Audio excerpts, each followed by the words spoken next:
মৃত্যু এমন এক মেহমান যে দরজায় এসে দাঁড়ায়, তাকে ফিরিয়ে দেওয়ার মতো ক্ষমতায় পৃথিবীর কারো নেই। আমাদের সবাইকে একদিন মৃত্যুবরণ করতে হবে, এটাই হচ্ছে বাস্তব। কিন্তু এই বাস্তব কথাটা আমরা কেউ মানতে পারি না। আমরা জিনিসটা মাথায় ঢুকাই না যে আমাদেরও ওপারে পাড়ি দিতে হবে একদিন।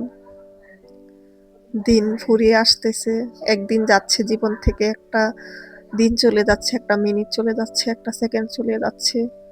এই দিনটা, এই মিনিট, সেকেন্ড, ঘন্টা কোনো কিছুই আর আসে না। যা চলে যাচ্ছে জীবন থেকে চলে যাচ্ছে, এটাই হচ্ছে বাস্তব। কিন্তু আমরা এই বাস্তব কথাটা কেউ মানি না। আমরা একবারও মৃত্যুর কথা চিন্তা করি না।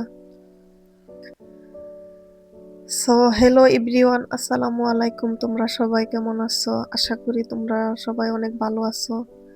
আমরাও আল্লাহর রহমতে ভালো আছি। তো এটা হচ্ছে গত 2 দিন আগের ভিডিও। আমি ভিডিও করে রাখছিলাম কিন্তু ভয়েস দেওয়া হচ্ছিল না, একটু সমস্যা হয়েছিল বাড়িতে। আমাদের খুব কাছের একটি মানুষ মারা গিয়েছে, আমাদের ভাবি হয়। তো ওনাকে যেন আল্লাহ বেহেশত নসিব করেন, সে দোয়াই করি। তো এখানে আমি পাটায় মশলা বেটে নিচ্ছিলাম। আমি সবসময় চেষ্টা করি অল্প অল্প মশলা বেটে তারপর রান্না করার জন্য, যেটার স্বাদ অনেক ভালো আসে। তো আর চুলাতে আমি শুটকি ভেজে নিচ্ছিলাম, শুটকির ভর্তা করব, মুরগির গোস্ত রান্না করব, যেটা কক মুরগি বলা হয়, ওইটা রান্না করব, আর পোলাও রান্না করব। তো এখানে মুরগিটা রান্না করার জন্য আমি কড়াইতে তেল দিয়ে তারপর পেঁয়াজ একটু ব্রাউন করে ভেজে নিচ্ছিলাম।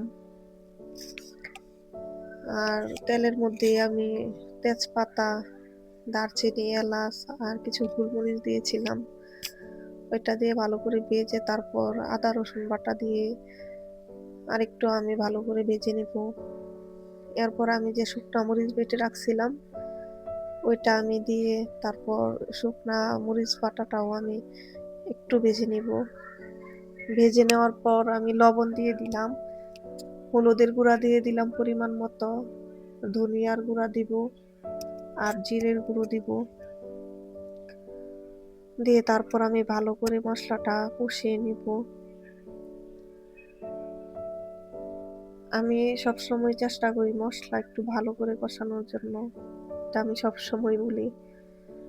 মশলাটা একটু ভালো করে কষালে তরকারির স্বাদ অন্যরকম আসে। আর ওইদিকে আমি সুন্দর করে গোস্তটা আমি ধুয়ে রাখছিলাম পরিষ্কার করে। তো এটা আমি দিয়ে ভালো করে গোস্তটা আগে কষিয়ে নিব। কষিয়ে দেওয়ার পর আমি ওইদিকে আমি কিছু আলু কেটে নিচ্ছিলাম, আলু কেটে ধুয়ে রাখছি।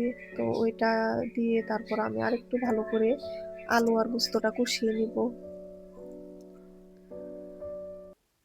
কষিয়ে নেবার পর আমি পরিমাণ মতো পানি দিয়ে দিব। পানি দিয়ে আমি কিছুক্ষণ এটাকে রান্না করে নিব। আমার ভিডিওটি অলরেডি যারা এই পর্যন্ত দেখে ফেলেছেন, অবশ্যই ভিডিওতে একটি লাইক দিয়ে তারপর পুরো ভিডিওটা কন্টিনিউ করার চেষ্টা করবেন। আর এখনো যারা আমার চ্যানেলটা সাবস্ক্রাইব করেননি, অবশ্যই চ্যানেলটা সাবস্ক্রাইব করে আমার পাশে থাকবেন, আমাকে সাপোর্ট করবেন। আমিও চেষ্টা করব সবাইকে সাপোর্ট করার জন্য। আর আমার ভিডিওটি যদি আরেকটু বেশি ভালো লেগে থাকে তাহলে অবশ্যই আমার চ্যানেলটা ঘুরে আসার অনুরোধ রইল। তো কথা বলতে বলতে আমার মুরগির গোস্তটা রান্না প্রায় শেষ। তো আমি এর আগে কিছু কাঁচামরিচও দিয়ে দিলাম, এতে করে সুন্দর একটা ফ্লেভার আসে কাঁচামরিচের। তো কাঁচামরিচ দিয়ে আমি নামিয়ে ফেলবো। তো আর এইদিকে আমি